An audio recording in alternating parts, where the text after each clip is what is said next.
This is not the most accessible music, but the mainstream still eat it up as much as the underground. Go subscribe, yeah, subscribe. Hey, what's up, y'all? Welcome to Brews and Reviews. I am Knowledge, and we got a new K.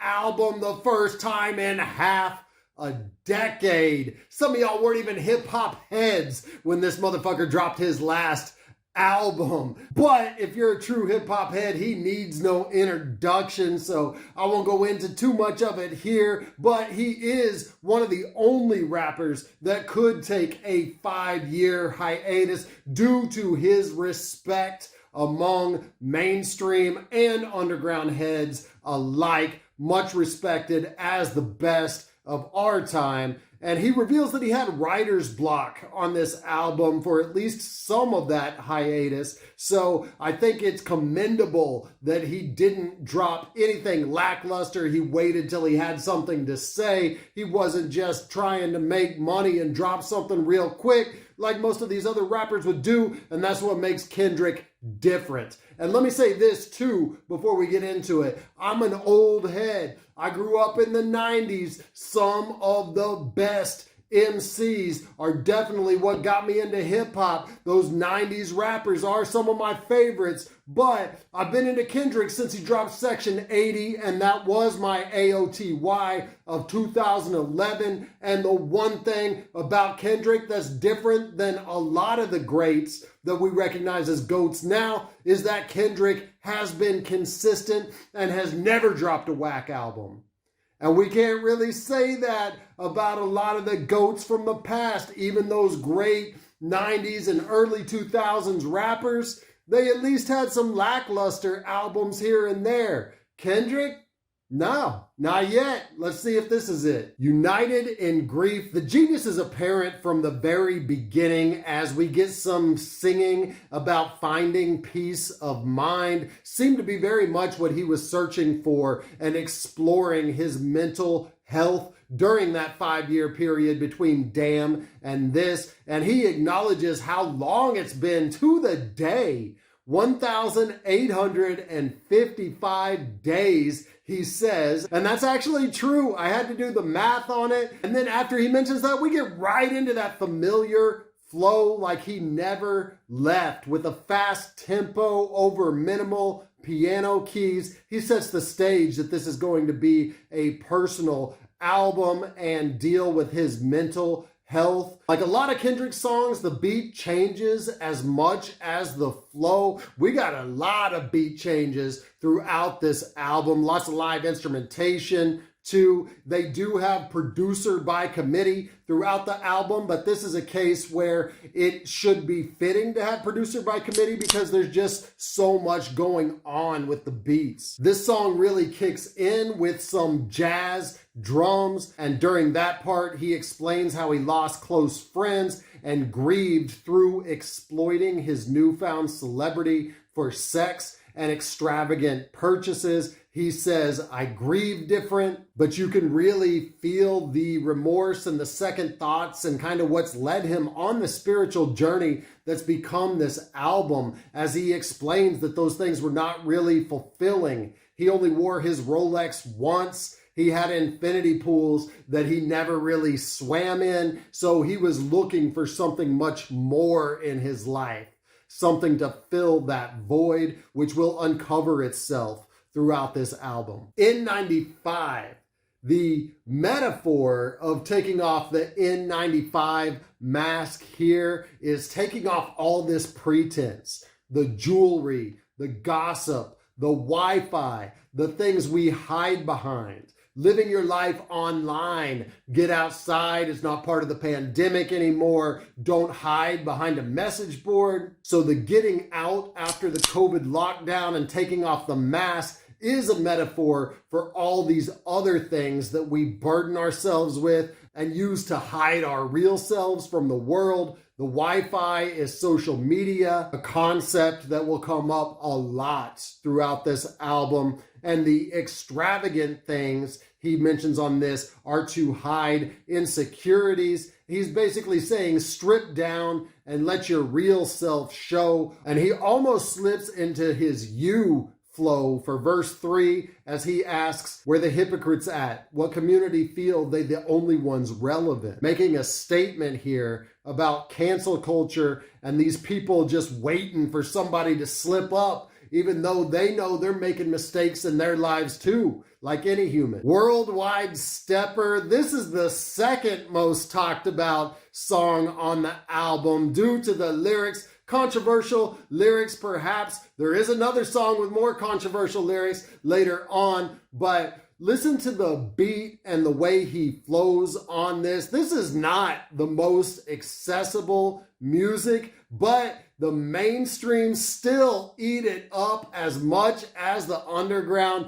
and that's a true artist right there who can go away from a musically appealing aesthetic and still get the love of the masses. And here's where he reveals what kept him away for so long. Among dealing with lust and personal issues, as well as starting a family, which is prominently featured on this album cover, he says, I had writer's block for 2 years, nothing moved me. Ask God to speak through me. That's what you hear now. It's yours truly. But as he goes through his first verse, full of joy and pain, there's a little surprise at the end. He says, sciatica nerve pinch. I don't know how to feel like the first time I fucked a white bitch.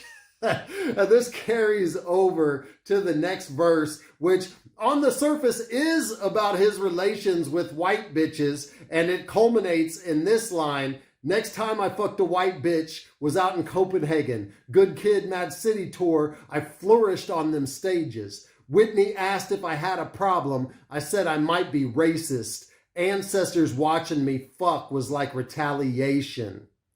It's hard to say what's really in his mind, what's really going on here, but my interpretation is that it's guilt of, yes, being with white women when he has a woman at home, but more than that, it's being this universal star to white mainstream America, making money that his ancestors could have never dreamed of by performing for white fans across the world. And it's just this general guilt of all the burdens that his ancestors faced, and yet he's living so lavishly that he can be in another country fucking white bitches. He's got more about cancel culture in verse 3. Media killed the consciousness, he says. In other words, people can't express their thoughts anymore or have a good debate on topics. And there's more on this later throughout the album, especially as we get into some of the most controversial lyrics on this album, where it does seem like Kendrick might be trying to get canceled himself.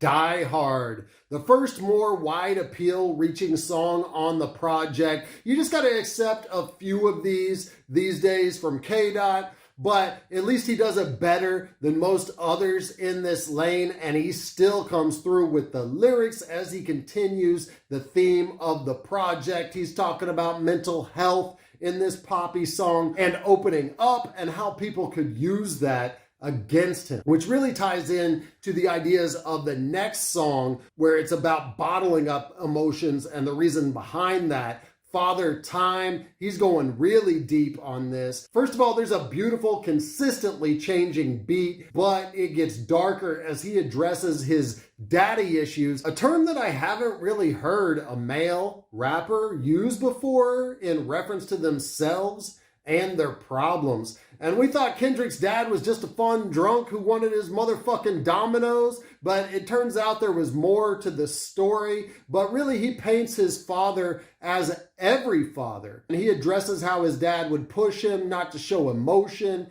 and keeping that bottled up would lead to anger and violence. And as a result, he keeps his relationships cloudy and he doesn't get attached. He even references the Drake and Kanye beef, alluding to the fact that false ego all stems from what our fathers taught us. And it goes even deeper. He says, what's the difference when your heart is made of stone and your mind is made of gold and your tongue is made of sword, but it may weaken your soul? My ain't got no daddy grow up overcompensating learn shit about being a man and disguise it as being gangsta. Without a dad, they're looking for a community, a male who is going to acknowledge them, male role models who they find in this gang culture, and it's the wrong kind of role models that help them exploit this anger that they have for never really having a dad around or having an emotionally absent one like Kendrick did. And god damn it, that's true. And Kendrick said it. Most of us men have daddy issues too. And for hitting that universal note, I'm gonna drink to this track. I am sipping on a BrewDog Elvis juice. This is a 6.5% grapefruit IPA, just in time for summer. Perfect to sip on and try to break down this K-Dot album. Let's get back to it. Rich interlude. On the interludes on this, Kenny lets other MCs speak. This one is a surprise from Kodak Black, who's almost on some spoken word over some really fluid piano. That leads into Rich Spirit. And here on a very chill, toned down note with the beat and flow, the most chill we've really heard Kendrick on the entire album. And he speaks on living a rich life, not just gaining respect from being a celebrity and having wealth, but from doing the right thing, like fasting from his lust. And he warns people on this to stop fucking with him before he turns them into a song. I wouldn't doubt that. Kenny has a lot of songs about people he knows, so you better stop fucking with him. And he expresses more disdain for the fakeness of social media. He says, I pray to God you actually pray when somebody dies. Thoughts and prayers way better off timelines. It occurs to me now that his thoughts on social media and cancel culture and other ideas expressed on this of people elevating celebrity were probably formed when people were actually criticizing him for not making statements about George Floyd or police brutality, like he was supposed to be out there like some kind of black leader or activist and speak for everybody. And it was really an unfair position that people were putting Kendrick in, especially as he was out there quietly protesting. And social media was trying to dictate how he should react, even though he's a human being who's entitled to have his own emotions and his own life and not get out there and be the voice of whatever people wanted him to be the voice for. When you remember that context of what was going on in 2020, that really frames a lot of this concept for this album. We cry together. Do not let the grimy Alchemist pianos fool you. This is about to get abrasive as hell. It's a severely heated argument in a relationship, and K-Dot's pointing out how people who love each other the most say the most horrible shit to each other, and people are drawing parallels to this song and Eminem's Keem. I can definitely see that, but a less popular reference would be RZA's Domestic Violence. That's what it kind of reminded me about at first. That track off of RZA's Bobby Digital album, the first one. And I don't know who Taylour Paige is, but she's really the perfect voice for this because it sounds like she's been yelling for a long time, just the way her voice sounds. And there's a lot going on here, but even some funny lines in this dispute, like her saying she would fuck his cousin, who happens to be rap star Baby Keem, who's also on Kendrick's label, and him saying that she still listens to R. Kelly despite him being a known abuser. But there's also some valid points in this about the misogyny of the world as she brings up people like R. Kelly, Trump, and Harvey Weinstein. And then Kendrick making a valid point, pointing out that women always hate on each other, even citing proof that R&B singers rarely work with each other. But it's really K-Dot's real-life wife at the end. She says, stop tap dancing around this issue, when you realize these people have been fighting over nothing that's really relevant to their relationship. And it's almost like they're saying the real problems never really surface in these domestic disputes. That's part of Kendrick's Therapy is getting to the root, the real issue, and not just all this surface and other stuff that they're arguing about here. Purple Hearts, this is surprisingly another more commercially leaning beat, although we kind of need the break after the anti-radio previous track. This one features the legend Ghostface, who's been known to drop tracks in this style, though I would have preferred a more grimy Ghost. Still nice that Kendrick shows him some love and puts him on the album. And he's got a good verse here too, as he goes drumless for some emotional bars. And this rounds out the first disc of Kendrick's album and also the first part of my review. Stay tuned for part 2 of my review, where I will talk about the lines that people are trying to cancel Kendrick over, and I'll give my rating of the album. Until I see you then, keep buzzing. And to subscribe. But if he's on his channel saying that somebody's album is better than mine, unsubscribe to that motherfucker. No, your album's the best, man. There you go. Subscribe. Yeah. Subscribe.